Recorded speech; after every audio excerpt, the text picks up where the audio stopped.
What I do to make a rip chain is I use a square and see what the approximate thickness of the tooth is, and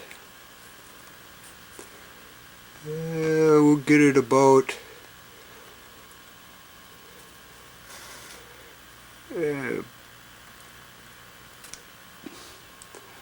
about there. Then I put it on, I can use a little less.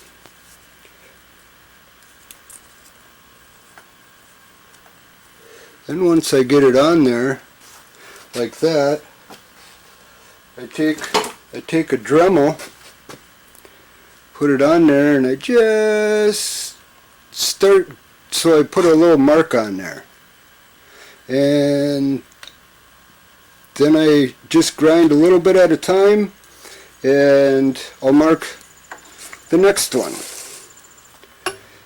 And then that way I go back and forth a little bit so I don't burn the metal and turn it blue. And I'll do all one side first. Like do this one, you got to do every other one, every other left-handed one. And then when you do every other one, if you want, you can also mark it with a crayon or something so you make sure you get every other one and don't goof up and get every one. And then after you do every other one on the left side, then you flip the saw around, and then you would do the other tooth. And come in with your Dremel there and mark it, and then just cut them off. Then once you're done getting every other one on both sides, because you want all of these to be pretty close to the same thickness. Then after you do that, you put your filer on there, and I got this set for the other side, but I do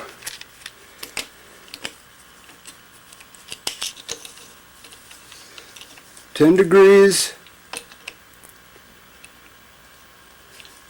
across,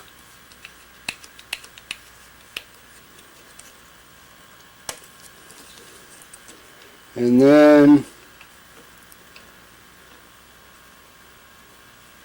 a 10-degree up. If you don't do the 10-degree up, it won't cut for as long. It'll dull. Whoops. I got it adjusted quite right.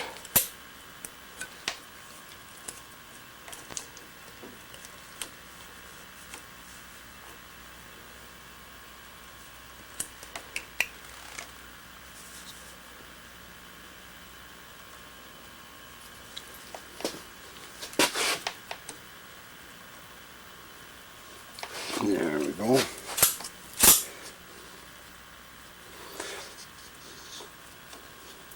Okay, so you got 10 degrees, 10 degrees. Then you file the tooth.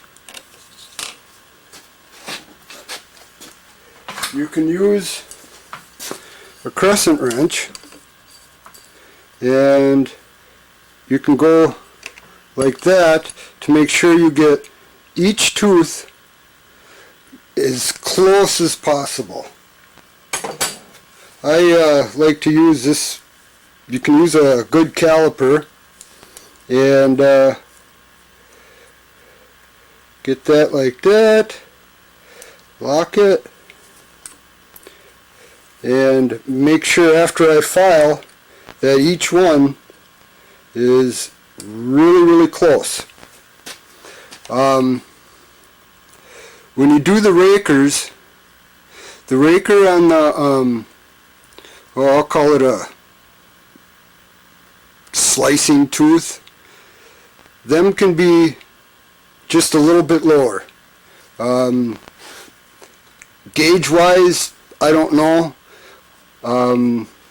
I've got it to where I can set it to whatever the saw is capable of, because if you go too low, your saw will bog down a lot. But the cutter or the slicer teeth, the rakers, I do a little lower than the chipping tooth.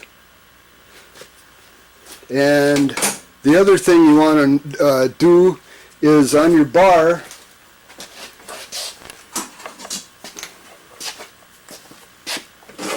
I'll take the square, wherever I put that,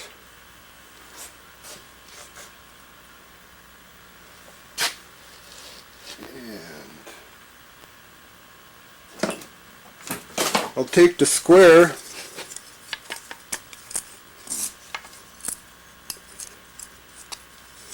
and I will go across the face here and look down at it to make sure there's no light on one side or the other. Because if you don't have this square to here, then your chain is going to tend to go to one side more than the other, and then it'll want to pull down or pull up, and the cutting just will not be good at all.